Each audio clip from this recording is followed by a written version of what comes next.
一个法医跑我们禁毒这里做什么？你到底跟原作案有什么关系？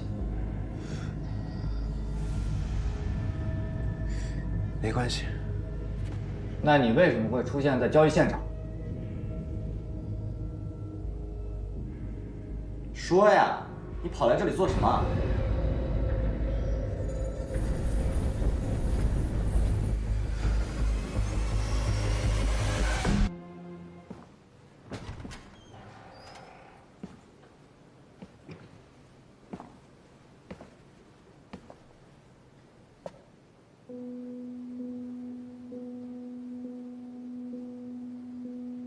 我想跟您多学着点，早日成为跟您一样的好法医。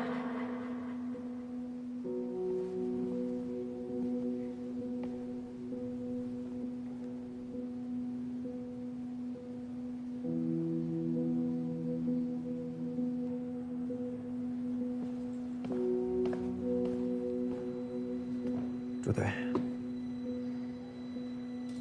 江飞的案子有没有什么新的进展？你都摆脱了嫌疑，为什么还要查江飞？我知道你很关心江飞的案子，还有李一奇的案子。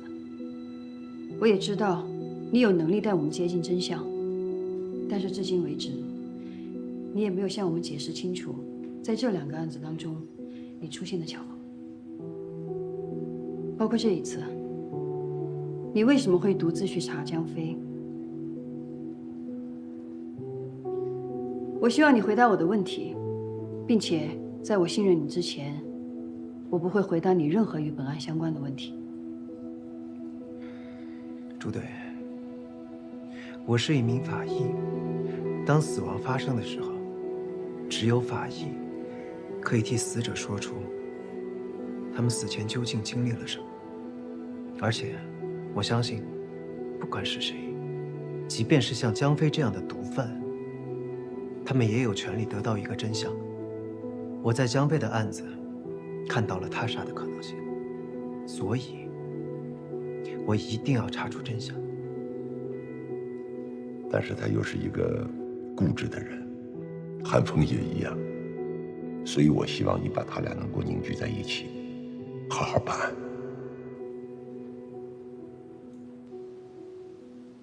所以江飞的死亡时间是在凌晨4点多。对，如果江飞是被冻死的，那么他尸体的温度本来就比正常的要低，所以相对的降温时间也会缩短。韩队，江飞被冻死是其法医推论的，让他给我们讲述一下吧。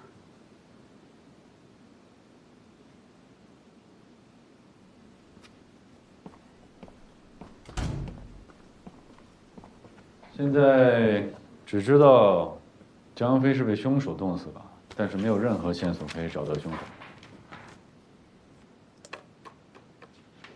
凶手在江飞醉酒的情况下，让他吃下头孢，造成双硫仑样反应，并且在他昏迷的时候，以冰激动身体，导致全身各脏器，尤其是心脏衰竭而死，说明凶手对人体机能有一定的了解。高法医，第1次解剖化验之后，胃里的食物残渣具体有些什么？胃残渣里有9个红肠，没有头孢。但是江飞家桌子上的头孢已经是打开的，且药理检测验出了有成分。红肠没有被消化，这说明死者生前最后吃下的食物就是红肠。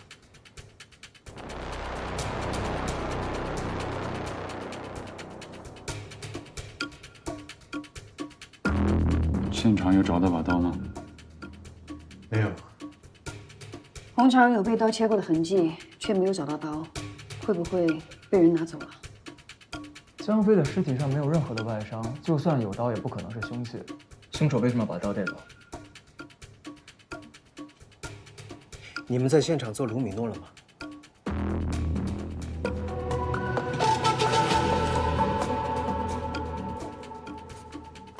江飞身上没有外伤，凶手却必须从现场把这把刀带走，那就表示那把刀刺伤的不是死者，是凶手。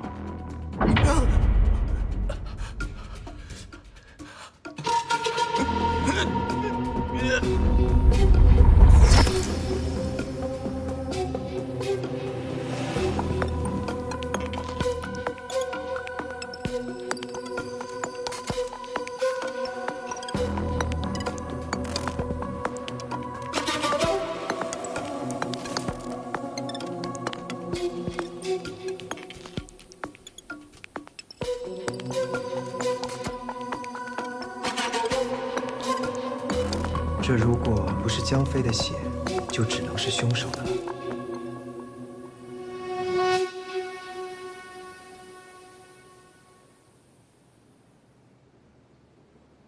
为什么没有让齐法医来做血迹对比？比对结果出来了，资料库里没有符合的记录。谢谢啊。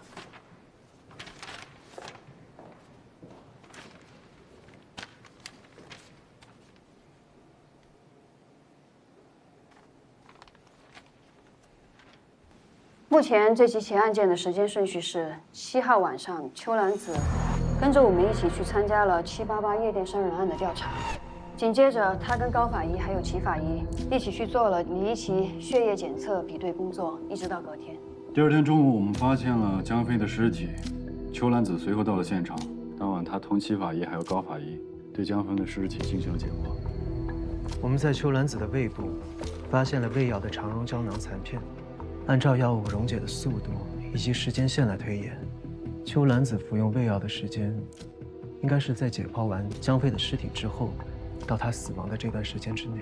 邱兰子第一次离开分局遇到我的时间是晚上9点左右。2个小时后，我接到了邱兰子的电话。邱兰子说，发现了江飞尸体的线索。10分钟之后，我跟韩队赶到法医办公室时，就已经发现了他的尸体。胃药是在他的随身物品中发现的，他平时的东西都放在更衣室的储藏柜里。那边监控有什么新发现吗？更衣室那层没有监控，那边进进出出都是下班的人，而且白局的意思是先不要扩大调查范围，先小范围锁定嫌疑人再说。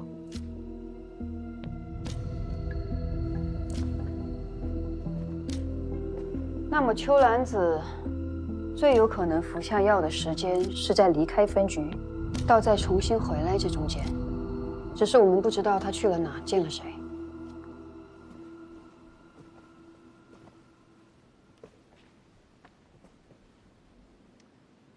江飞呢？大家不要忘了，邱兰子在临死前说是有江飞死因的信息。江飞是喝醉了回的家，他在哪儿喝的酒，跟什么人喝的酒，查出来了吗？他不用移动支付和刷卡，都是用现金，所以很难查到他的消费记录。这种人是这样的，生怕留下什么线索。老万，你跟我去酒吧查一下江飞在喝酒之前的行动轨迹。小西，你们去查一下邱兰子离开分局以后都见过些什么人，我们分头行动。好。照韩队说的做。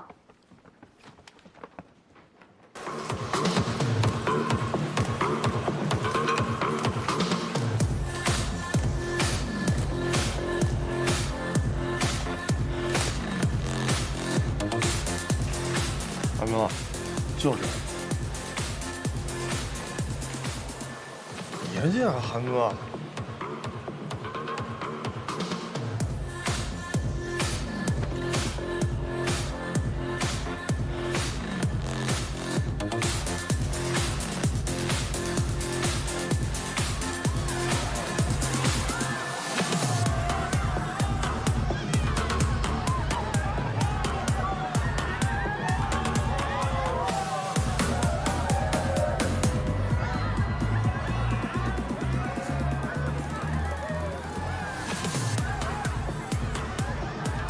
这老板，这都正规经营，正规经营搞得神神秘秘的，进来还需要人带，这你就不懂了吧？这是噱头，只有人带才能进来，才会有更多的人想进来。有头脑。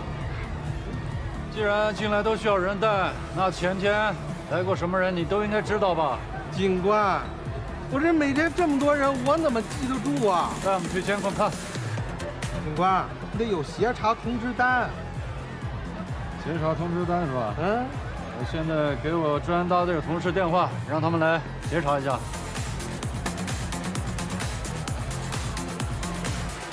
哥，你想看啥我都给你。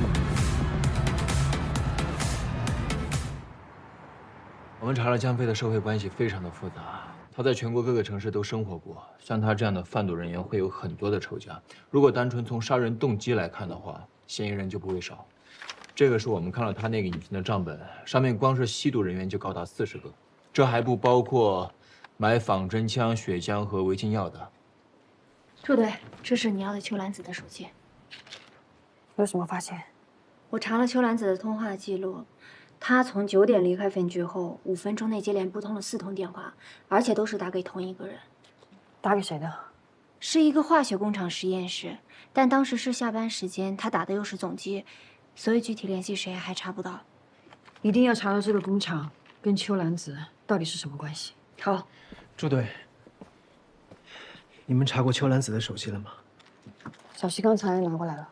我看了秋兰子离开分局前后的监控视频，她一直在刷手机。我想起韩队那天跟我说，他在见到秋兰子的时候，秋兰子也在焦虑地刷手机。她手机里面一定有什么线索，只是她当时还没来得及告诉我们。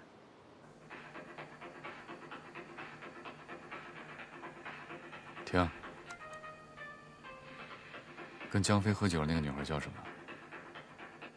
哦，江飞给我们介绍过这姑娘，我记得叫张璐，喜欢穿洛丽塔，跟江飞关系很密切。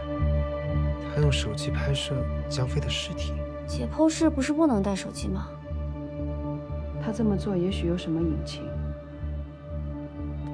你们看这最后3张，前2张是拍摄的江飞手臂上的纹身，一张没有黑光灯，一张有黑光灯，而最后一张拍摄的是他手腕上的皮肤，而且前2张拍摄的时间是一致的，最后一张间隔了20多分钟。他为什么要间隔20多分钟，又拍摄一张手腕处的皮肤，而且没有黑光灯？他究竟发现了什么？那个瑞奇大厦旁边这个夜店里边有玩东西啊，我正好过来办事撞上他。你甭客气，都是自己人，请我吃饭啊。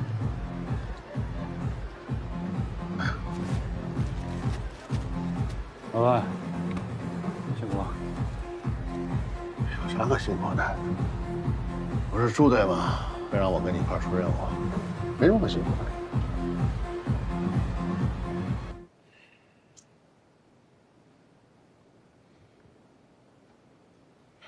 秋兰子拍摄这些照片的时候，我有看到，但只看了1眼我就离开了。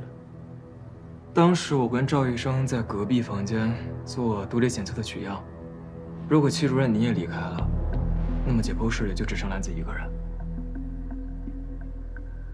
不过他拍照的时候，有问过我这是什么？这是什么？应该是之前受过的伤，或者是吸过纹身留下来的印儿。不对，这好像是荧光纹身。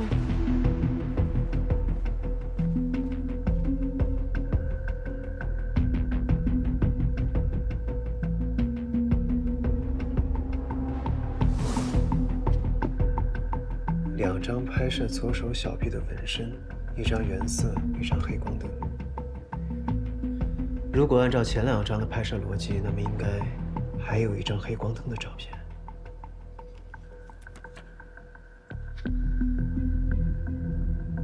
这个江飞手机里有很多他和不同女孩的合照，其中有一个就是咱们一直在找的这个张璐。张璐24岁，家住合成新华大道无机化学研究所实习研究员，本科是化学专业。他和秋兰子认识，2人是高中同学，所以一起租房子，做过短暂的同屋。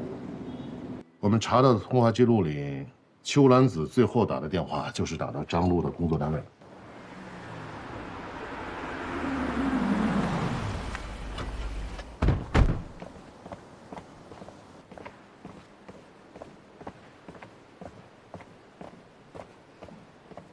你说看到张璐和裘兰子那天吵架是吧？是的，我确实看到他们有争吵，不过具体吵什么我也没有听清。当我走的时候，看到那个女孩身体不太舒服，吃了些药。你确定秋兰子当时有吃药吗？我确定的。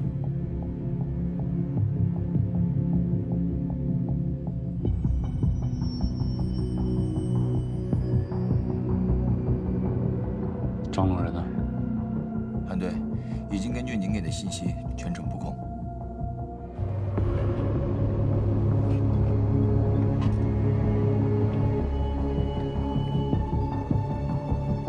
您好，身份证、驾驶证出示一下，后备箱打开一下。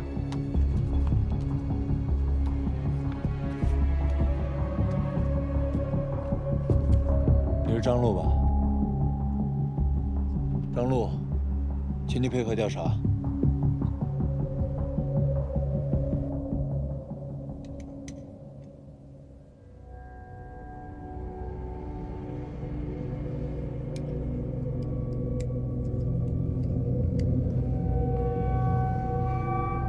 张璐，24岁，合成无机化学研究所研究员。8月7号晚，你是不是和江飞在云金大厦地下酒吧喝酒？是。然后你就跟他回家了？没有，我喝了几杯就回自己家了。有人可以证明吗？证明？什么证明？我一个人住，能有什么证明？那就说明没有人可以证明你当晚是在自己家过的夜。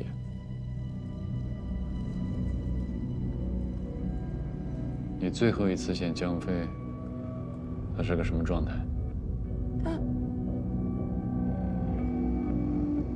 那天他好像感冒了。你感冒了还叫人出来喝？你听没听说过头孢配酒，一带就走？那是头孢配酒，天长地久。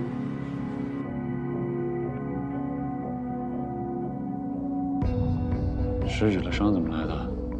做实验割伤的。秋兰子去实验室找你说了什么？他跟你们说什么了？他不在这实习吗？你把他叫来，我跟他对质啊！秋兰子已经死了。是不是你杀的？死了？他怎么可能？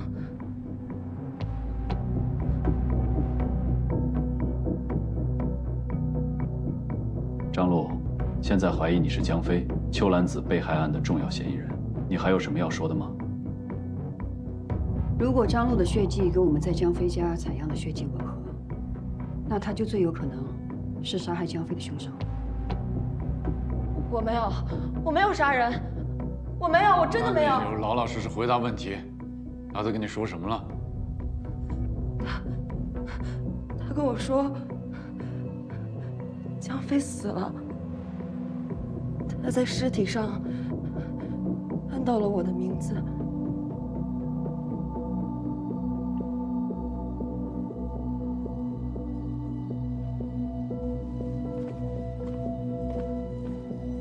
怎么样？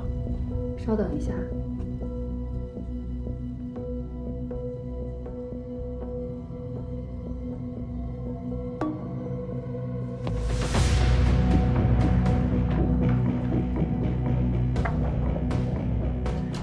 朱队，比对结果出来了。韩队，对上了。小苏，找人。小西，解开，是他。我不是，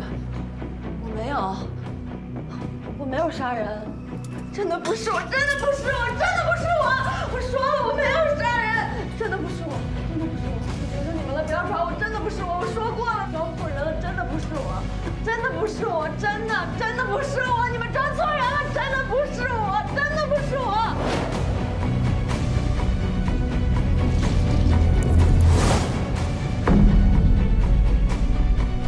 我们抓错人，凶手不是他。好漂亮！真好看，拍个照。来，再来一张。真好看！再一个，再一个。好，哎，真好看！来，这边好看，这边拍。来，慢点，真好看！快点，快点！你别让我摘没事，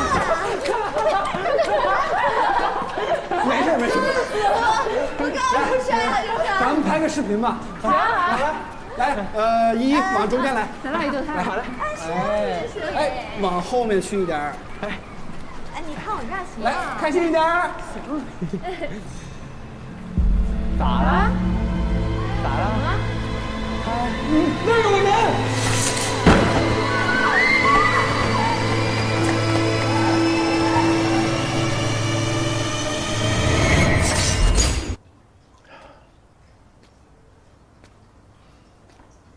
小红，对不起啊，怪我，怪我。我来唐突了，万事都怪我。我也确实没想到，说临着要脱衣裳了，最后一个要办理的案件是王老师。就说这个事儿，我说啥不能跟您道歉，但是我只能表示非常遗憾。就是我们11部吧，有时候确实就挺，其实我自己都，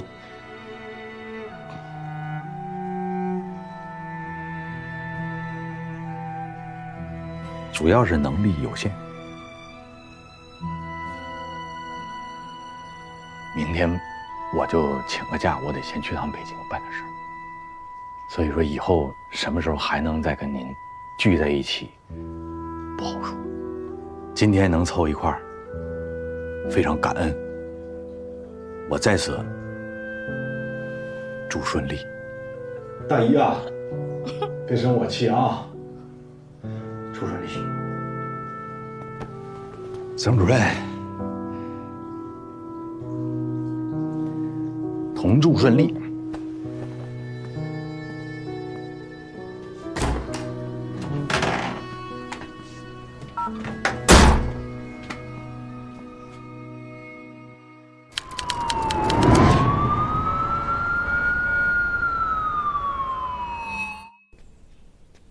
我的豆，咱们吃饭喽！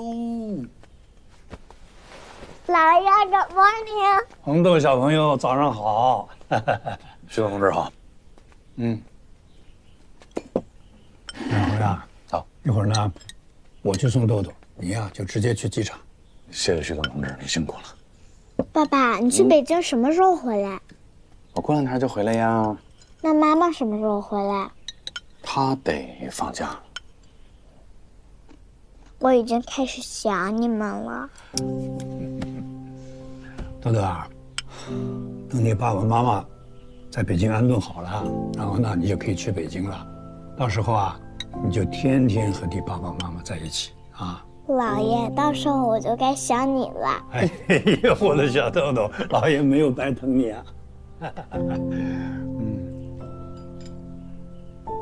洪亮，你听说了没有啊？昨天东平检察院啊闹笑话了。哦。第一天开庭，就出乱子，一个被告人当庭喊冤要翻案。那个东平现在那个代理检察长李仁俊，是你同学吧？还有我同屋呢。啊。哎呀，这个影响太大了。是。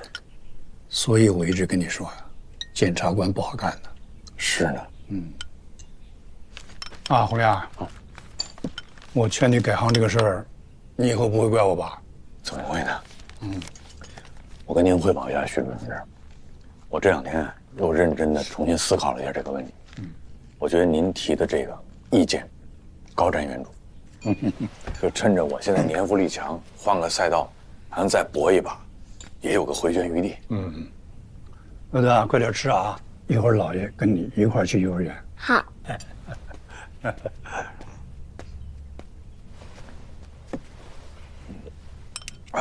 爸爸，我们大2班的果果来咱家玩，问我为什么你要管姥爷叫旭东同志，然后呢管爷爷叫爸爸。因为您姥爷在给爸爸当爸爸之前，他是爸爸的领导。那领导重要还是爸爸重要呢？算了吧，洪亮同志，这个问题对你来说太复杂了，你还是快点走吧。祝你一路平安。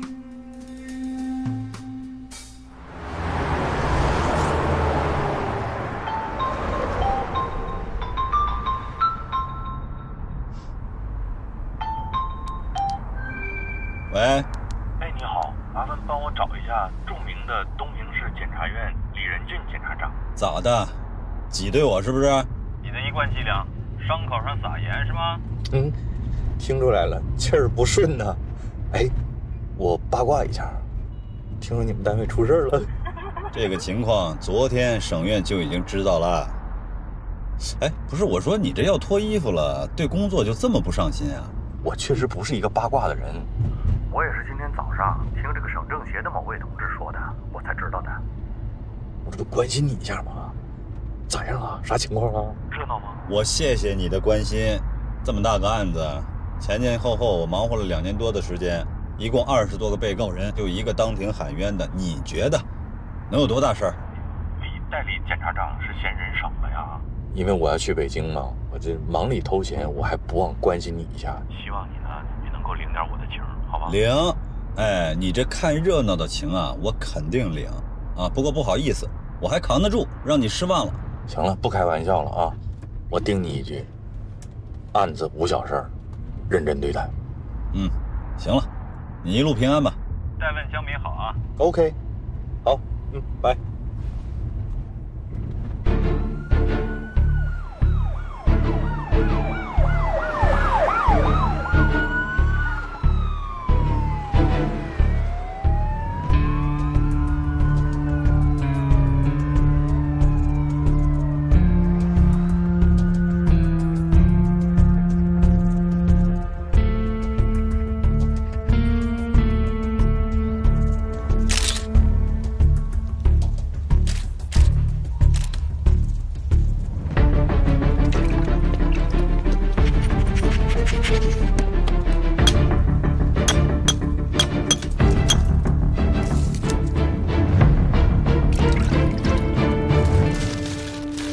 你们谁先发现的？我就在那边。哎，现场在哪儿呢？在冰湖下面啊。前2天升温，河水化了一些，尸体啊，我估计是被河水冲下来的。你们几个发现的尸体啊？是。一会儿耽误你们点时间，给我们做个笔录，好吧？走，带路。好。来，陈队，这儿。小队。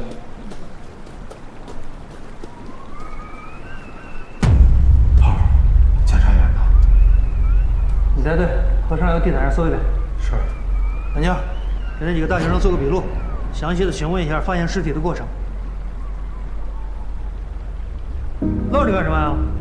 认识啊？不认识。干活。哎。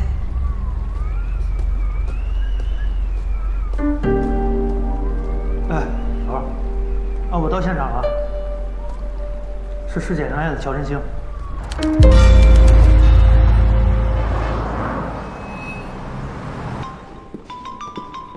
喂，老许，陈杰啊，现在有空吗？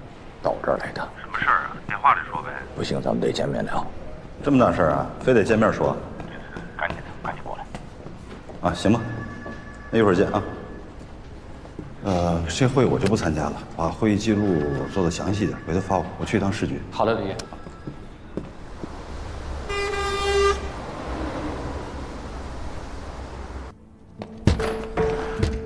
叔，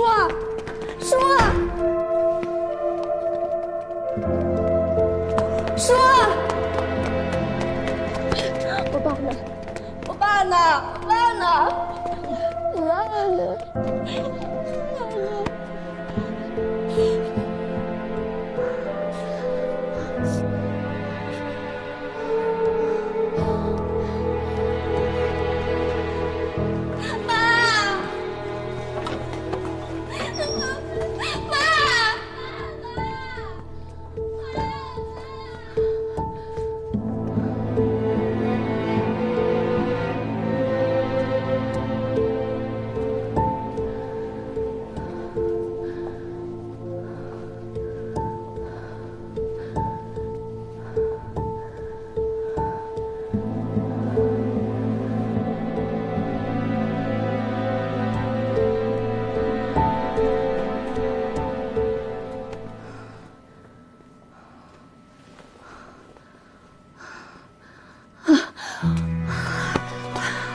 嫂子，我先看点。真不看了。咱不少不了。我怎么干的？我干的。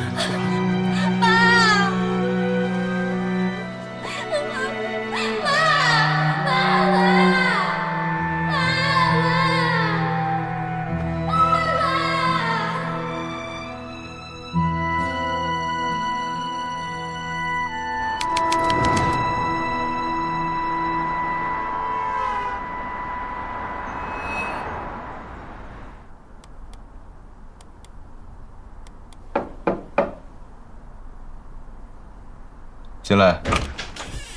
哎，许军。哎，孙局。坐。我来跟您汇报一下。怎么样？有什么新发现吗？哎呀，从早上接警到现在，同志们一直在现场勘查，方圆2公里之内都搜查了一遍，暂时还没发现什么可疑的痕迹。我跟江队他们都讲了，让他们继续扩大这个摸排范围。人手够吗？够。我把分局业务口的人都派出去了。我看是这样啊，你们啊，先把外围的勘察工作尽量完成，然后形成报告之后呢，交给市局的行政指令。徐局，你看能不能把这个案子交给我们分局来办？这个不合规矩吧？命案死的又是个检察官，重大刑事案件，这肯定是刑侦支队的活。徐局，给个机会。你管这个叫机会啊？用词不当，就是什么呢？我是想给兄弟们一个立功的机会。遇到这么大的刑事案，1年也碰不到1回。这个万海案不是交给你们了吗？这公立的还嫌不够大。徐局，你一定相信我们的能力，我们一定会把这个案子办好。可是想立功也不能抢案子呀。不是，稍等啊。喂。许局啊，是我蓝景明。蓝书记，我正想跟您汇报呢，死者已经确认了，是市检察院的检察官乔振兴。家属到现场了吗？家属已经到了，我也通知了李检，他正在赶来的路上。我想这件事儿还是当面跟他谈谈，有什么进一步的发展，我随时向您汇报。好。另外，孙飞最近表现怎么样？他一直挺想进步的。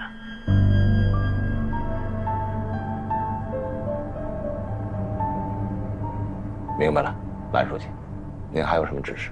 没什么了，你先忙吧。那好。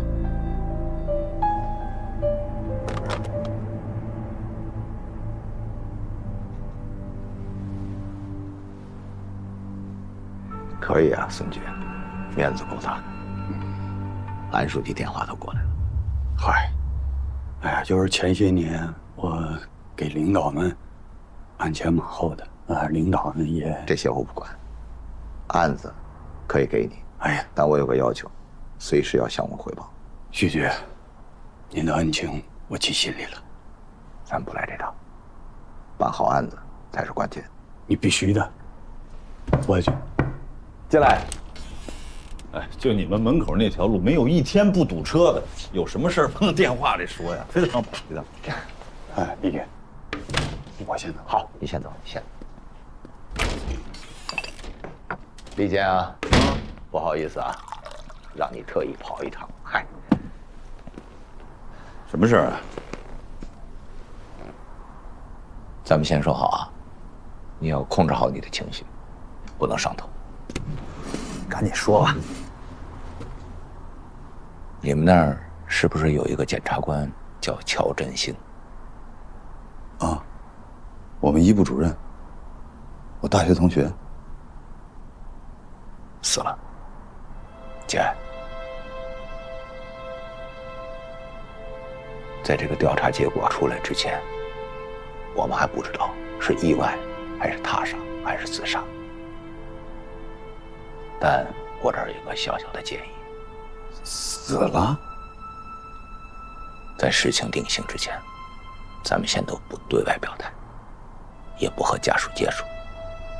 我这只是个建议啊，仅供参考。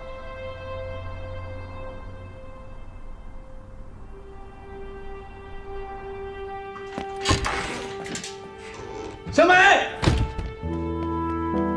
小美，哥，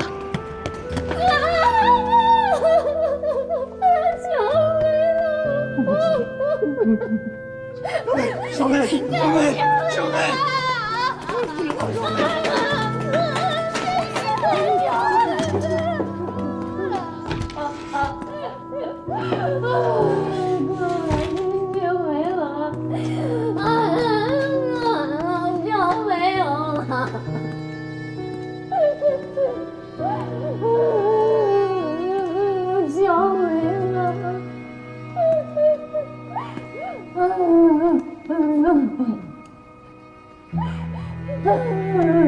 周梅，节哀。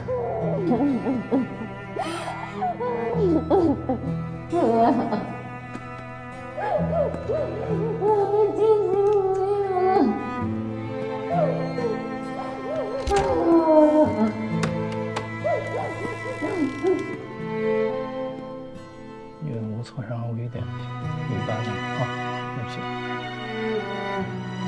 行，处理枪械吧。好的。李姐。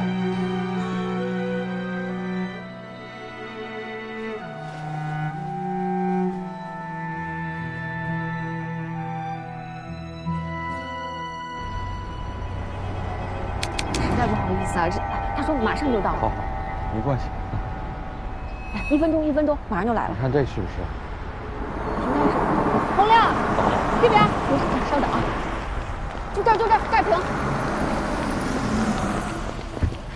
这怎么才来？你等半天了。哦，给你介绍一下。哎，哦，这位是韩主任，教务主任。哦，你好，韩主任。你好，这位老公。好好。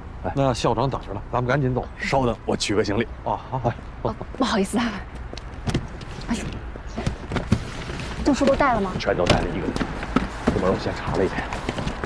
哎，韩主任，我跟你们说了，别带礼物，这是学校，不好看，一点特产也不值钱，一点心意。才对的。好。我给2位介绍一下我们学校。好啊。哎，不用介绍了，我弟都跟我说了，咱们小学啊可是北京的重点小学，孩子们都特别优秀。是。完了，我姑娘这边吧，我们平时也特别注意这个德育和美育双方面的共同的教育。孩子的舅舅都跟我说了，是江总也特意关照我。哎呦，小朋友好，慢点跑啊！太可爱了。你看人这学校，这学生多讲礼貌啊。我们这儿的入学条件啊，你家孩子都符合。那太好了。往这儿，快点啊！哎，我校长，我先接个电话，我先接个电话。快点！啥事儿？乔振兴死了。什么？乔振兴死了。有病啊！你看听我这忙正事呢，快点！是真的，老乔死了。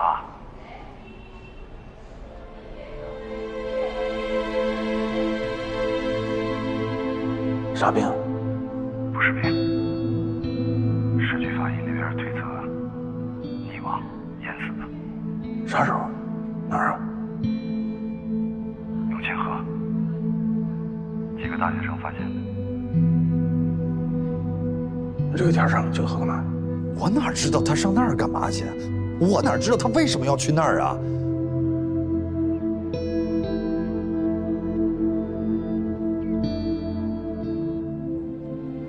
有进一步的消息，我再跟你说吧。好，那先这样。好。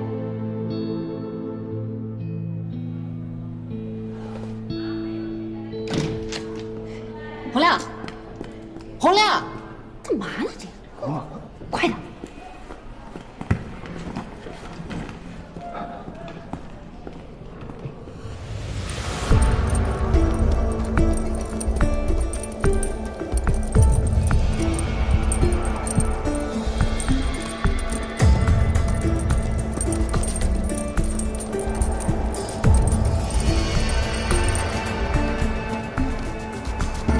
老大。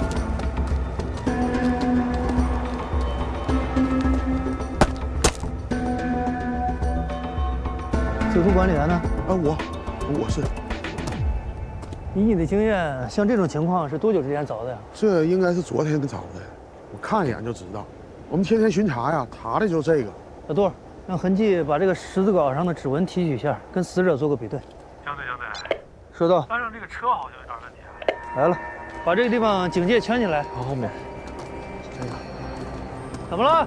初步排查过了，车辆完整，车内没有发现打斗痕迹，副驾驶的座位底下发现了一个白酒瓶，您看一下。还发现了个公文包。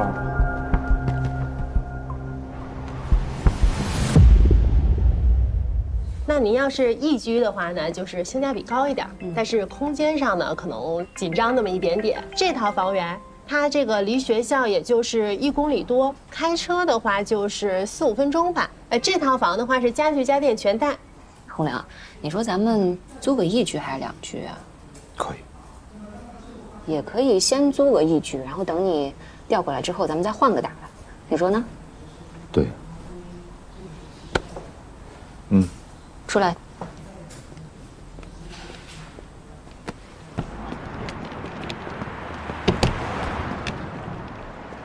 你没拿包？洪亮，你这什么情况呀？哎，刚才你接谁电话了？从接完那个电话你就一直不对劲，心不在焉的。老乔。走。老乔过世了。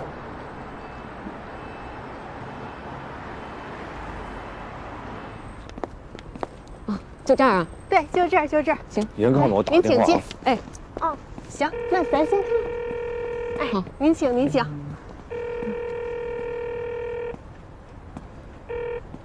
哎，怎么样？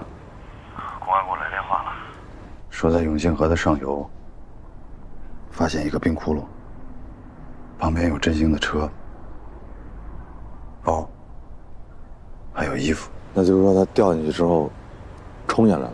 现在还不清楚，得等公安那边进一步的调查。周梅现在怎么样？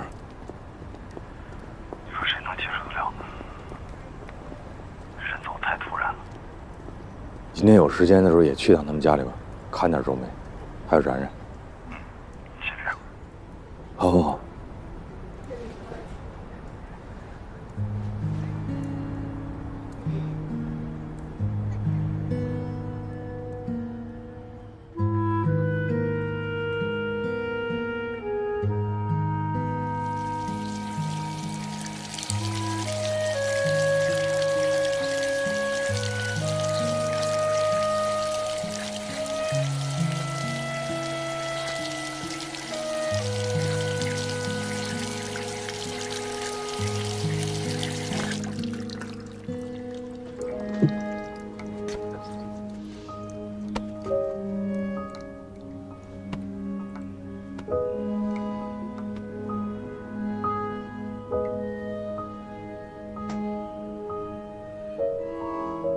明天回趟东边。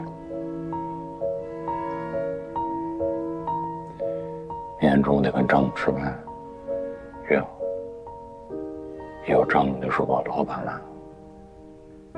小远好不容易给找了这关系，还没去呢，先改时间，第一印象不好。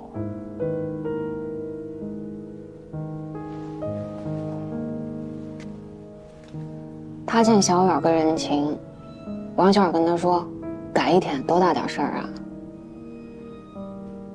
人都走了，回去时还看不着哪去？不是踏踏实实把这边事儿办明白了，让人走也不碍事。哎呀，我现在越来越觉得，你跟老领导这个角色相当英明。所以等我再回海州，第一件事，我催孙亚军赶紧把我关系办明白。衣服一脱，我带着小豆过来上学，老领导那边一退休接过来，咱全家北京安家，一家人齐齐整整，一个都不少。对，珍惜眼前人。哎，还领导总结精辟到位。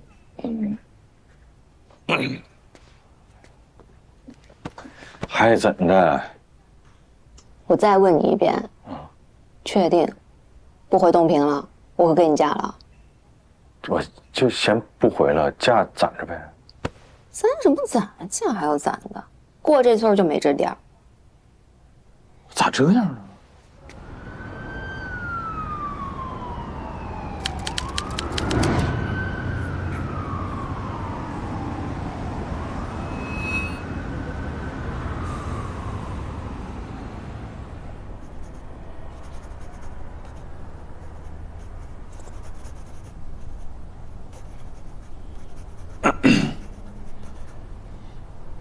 各位领导，首先我要检讨，万海组织领导黑社会性质组织案，是省市两级都关注的要案。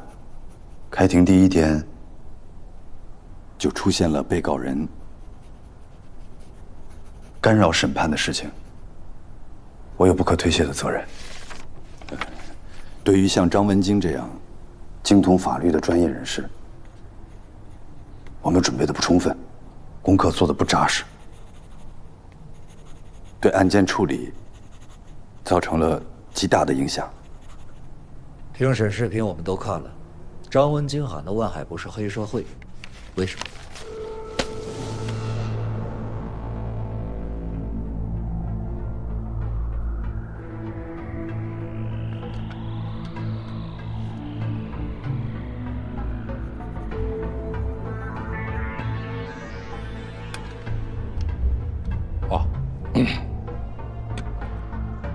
各位领导，张文京在法庭上说的话，那都是胡乱攀咬，根本没有事实根据。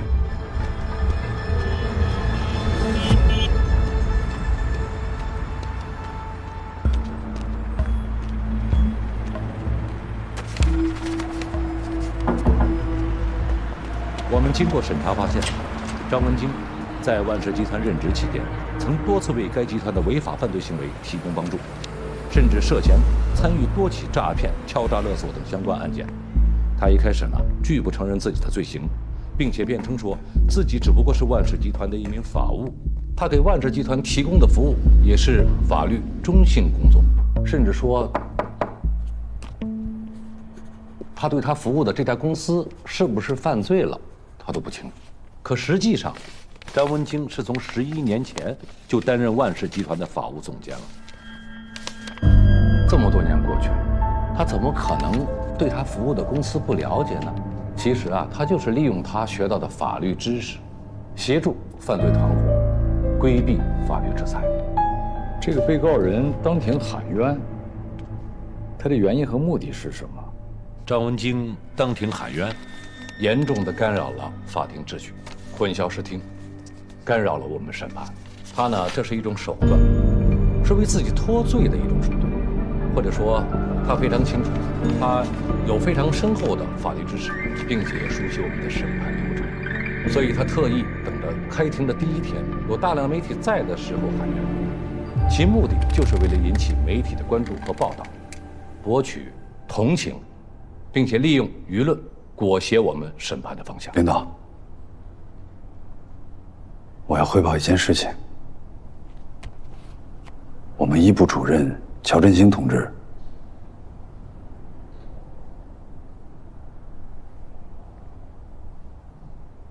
死了。啊？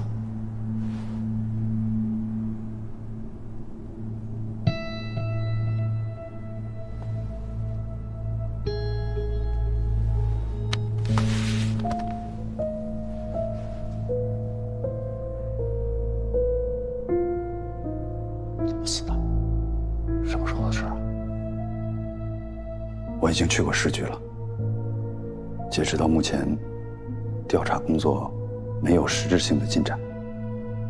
等一有结果，我会第一时间给领导们汇报。各位领导，我们的工作确实有疏漏，我们希望也期待着省院对万海案能给予更多的关注，还有指导，让案件切实地进行下去。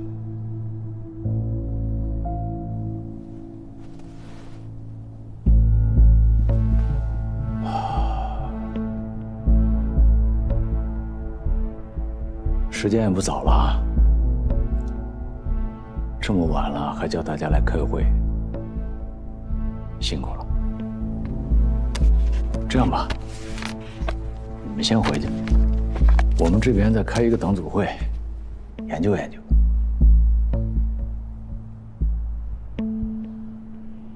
这封举报信你怎么看？信息量有点大，也有些混乱。说一下怎么个乱法？信里直接指出乔振兴是被害死的，但又没写是被谁害死的。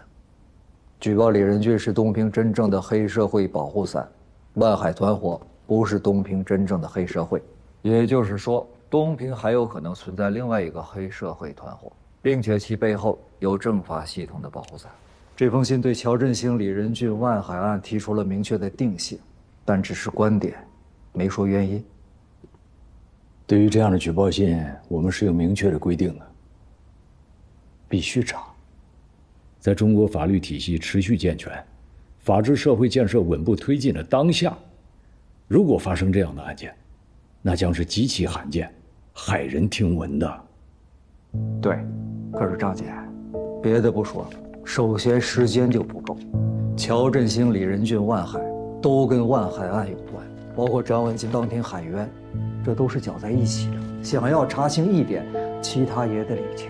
可是万海案已经开庭了，刑诉法规定，公诉案件必须在3个月内宣判，也就是说，所有的这些事情都要在3个月内查清楚。难啊！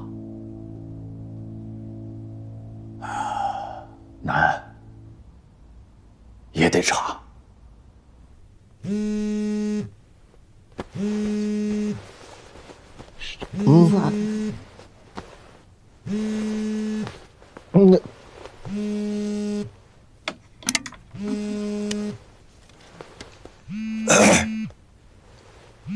领导，哎呀，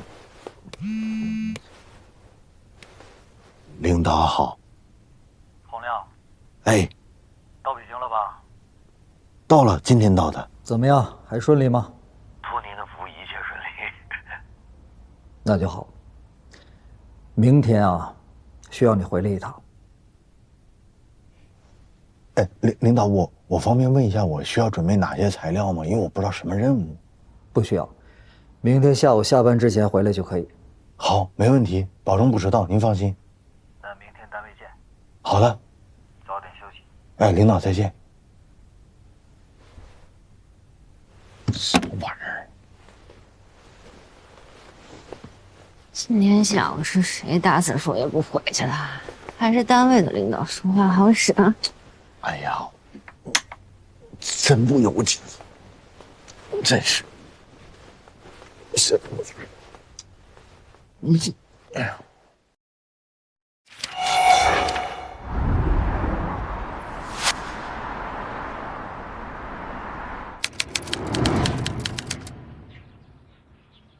严书记，根据这封举报信的内容，我怀疑东平市政法系统内部可能存在严重的职务犯罪问题，甚至有人充当黑恶势力的保护伞。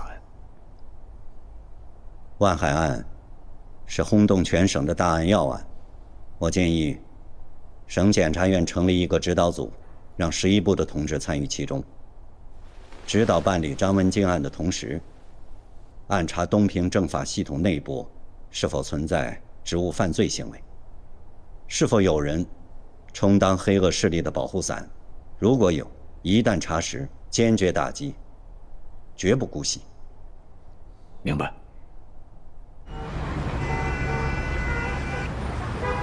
太麻烦了，没事。哎，正好我们李检到了。李检，谢主任。李检，谢主任。李检，江队他们来了解一下乔主任的案子。啊，我正好给许局打电话，有什么新进展？李检，事情发生的比较突然，还在调查当中呢。今天过来就是想了解一下乔主任平常的工作状态什么的。行，谢主任。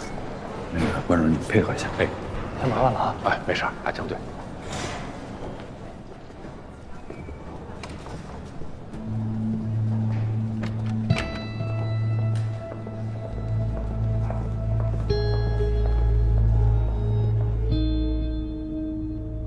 老乔就坐这儿。张队，老乔是怎么死的呀？挨的啥？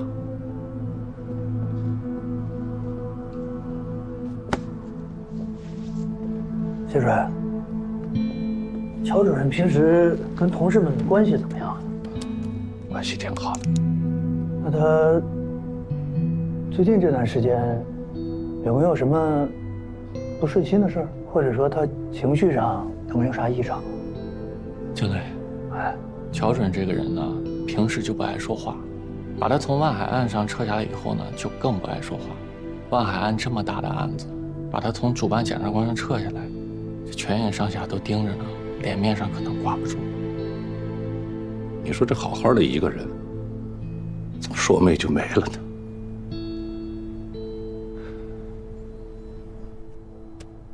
申请人洪亮，我是刚调来不久啊，对咱们本院的同志还不太了解，这就看到了你的离职报告。这可不是我对领导有看法，开玩笑。工作交接都完成了吗？专委很关照我，就没有最近安排特别重要的任务。前天是他最后一个比较重要的工作结束了，是跟春祥同志有关系的那件事儿，是吧？对。洪亮，啊，听说你跟一部的同志合作的不是很愉快呀？没有啊，因为流程都是正常的，推进的很顺利，一部的同志非常配合。是吗？哦。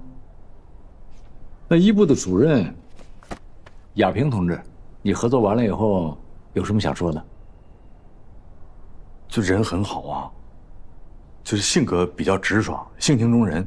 但实话讲，就是因为我们是一部这种特殊的工作性质吧，别的部门的同志对我们就相对比较谨慎，所以也没有更多的交集和了解。谨慎啊，你这个用词很有意思啊。好，就要离职了，最后的这一段检察官时光，你打算怎么度过啊？个人利益永远服从国家利益，服从集体利益。只要单位还有任务方面的需要，我义不容辞，坚决站好最后一班岗。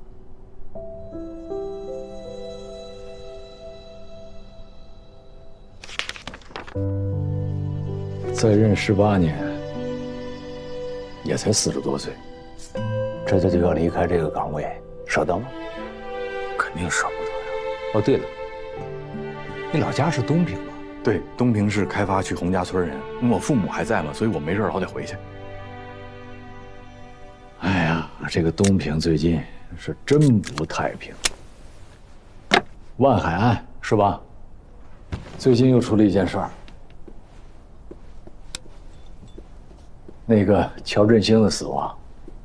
洪亮，这事儿你也听说了吧？怎么回事？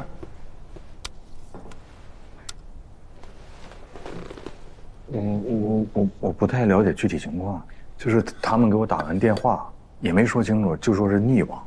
但我听说他这2年喜欢钓鱼，就是不知道是不是野钓的时候你得砸冰窟窿，你至少得这么大。乔振兴跟你是大学同学吧？啊，你应该了解他。说说看。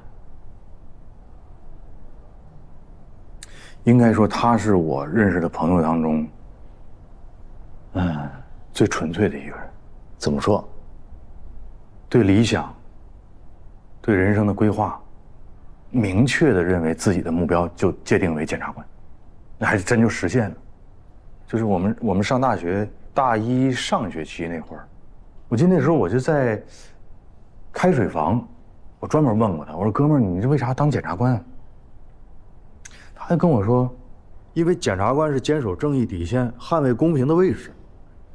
他跟我说这个话的时候，他有点抖。我当时我就顺着往底一看，我特别想提醒他，我说哥们儿，你烫手了。他拎的那个绿暖壶嘛，它上面有特别大的一串红字儿，以至公无私之心行光明正大之事，自己写到绿暖壶上的，那开水就流在那个红字儿上，那个蒸汽腾腾的往上冒。那一刻就我觉得好像我也应该当检察官。乔振兴的事情谁跟你说的？李仁俊，就那个东平市现在代理检察长。